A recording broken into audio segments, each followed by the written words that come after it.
Hello, this is Miss Khadijah. I am reviewing some legal precedences that I was not aware of, and I don't know if a lot of other people are aware of them, but I just got off of a uh, conversation with a an employer, a potential employer, and I was informed that there's going to be a major change in the law. And I think what's important is that I maybe make this separate so that I can look up this new law um, stating that clinicians, like, I feel like this is going to make a big difference to clinicians everywhere. Changes in the law regarding 1099 employees, uh, pre licensed. Um, like it's not going to work anymore. Um, a new rule under the Fair Labor Act will make it harder to misclassify employees as independent uh, and help ensure.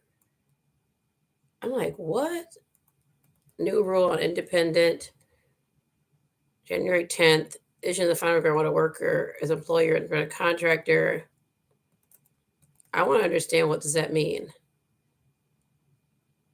Our employees are not independent contractors. From U.S. Department of DO was increased. I am a pre-licensed therapist working in a private practice, and my employer is withholding part of my paycheck as my documentation. I don't know what is happening, but I think I need to figure this out because this affects me in a way that I won't be able to. Um, I won't be able to be a pre-licensed therapist. I need to talk to my employer and find out, what does this mean. Like, I'm really nervous about this, and that's not a good thing. 1099 pre-licensed therapist, Minnesota, under supervision, can no longer be 1099 contractors. I'm like, you have to be an employee for liability purposes. And I'm like, what? Due to liability purposes. I'm like, what changes in the law? Cannot be required to be supervised by the company they contract with. If you're independent, you can decide. What? Yeah, we're exploited. What is a liability for an independent contractor? Under tort law, employers who hire independent contractors usually have no vicarious liabilities to independent contractors. Will the duties of certain conducts are not will remain vicarious? I'm like, what does this even mean? Uh, what is it talking about? The rule is not intended to disrupt the businesses of independent contractors who, as a matter of economic reality, licensed person may not engage in the independent. I don't understand what that means at all. And I'm really confused about this because it says this rule is not intended to disrupt the businesses of independent contractors who, as a matter of economic reality, but it is going to disrupt the business of independent contractors. Like, telling me that I can't, like, I have to work for a company with a wage versus what? The final rule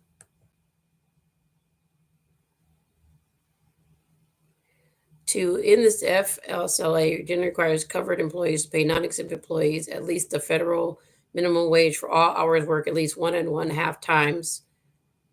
This is crazy. Okay, as in this rule, the term independent contractor refers to workers who, as a matter of economic reality, are not economically dependent on an employer for work and are in business for themselves. Such workers play an important role in the economy, are commonly referred to by different names, including independent contractor. This rule is not intended to disrupt the businesses for themselves. Employment relationship under the FSLA, as detailed below. What in the world?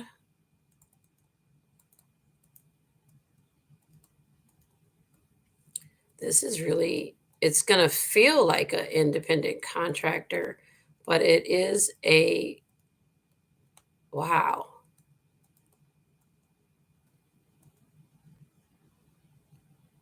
Okay.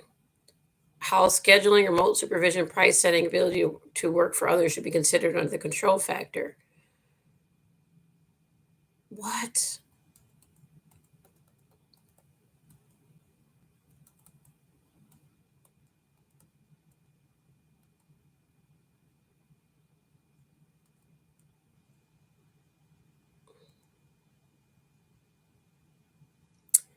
The final rules made the economic reality test is comprised of multiple factors. The 6 factors describe it feels like I won't be able to make as much money and I have to be an employee when I don't want to be an employee. I don't want to work under somebody else. I want to be able to decide how much I make, when, who I work for, and so on and so forth. I'm just really baffled by this. And like it was actually really upsetting. I was like, wait, what? Um,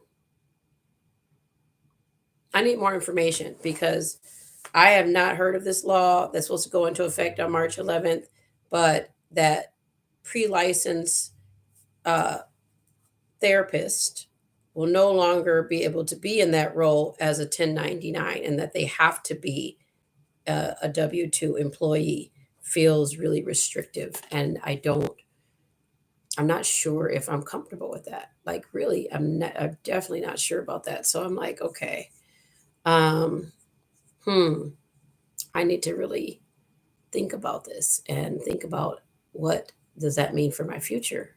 So I need to talk to my company that I work with, and I'm I'm feeling very overwhelmed right now.